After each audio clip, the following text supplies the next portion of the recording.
ఈ ఏడాది షర్మిల రాఖీ ఎవరికి? వైఎస్ జగన్ కా, నారా లోకేష్ కా?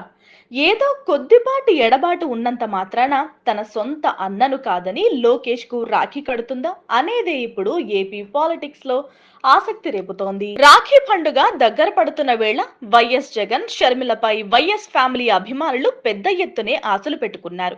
రాజకీయాలు కుటుంబాలను విడదీస్తాయి, బంధాలను వేరు చేస్తాయి, బాధ్యతలను పక్కన పెట్టేలా చేస్తాయి. ఇప్పుడు AP Congress chief YS Sharmila పరిస్థితి చూస్తే అలానే ఉంది.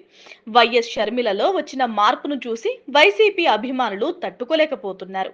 ఆమె జగన్ పై ఎంతగా పగ పెంచుకున్నారంటే వైసీపీని కూల్చేందుకే కంకణం కట్టుకుంది అంటున్నారు. ఏపీలో వైఎస్ ఫ్యామిలీకి, నారా ఫ్యామిలీకి ఎప్పుడూ రాజకీయ యుద్ధం సాగుతూ ఉండేది. ఇప్పుడు షర్మిల కూడా జగన్ కు వ్యతిరేకంగా మారింది. వైసీపీలో ఉన్నప్పుడు నారా ఫ్యామిలీని షర్మిల ఎన్నో మాటలంది. 2019లో ఆలు రాని వారు అగ్ర తాంబూలం తనకే కావాలన్నడట అనే కొటేషన్ కూడా వాడింది.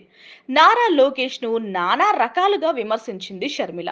అయితే ఇప్పుడు అంతా తలకిందులయ్యింది. తన కొడుకు పెళ్లికి ఆహ్వానించింది.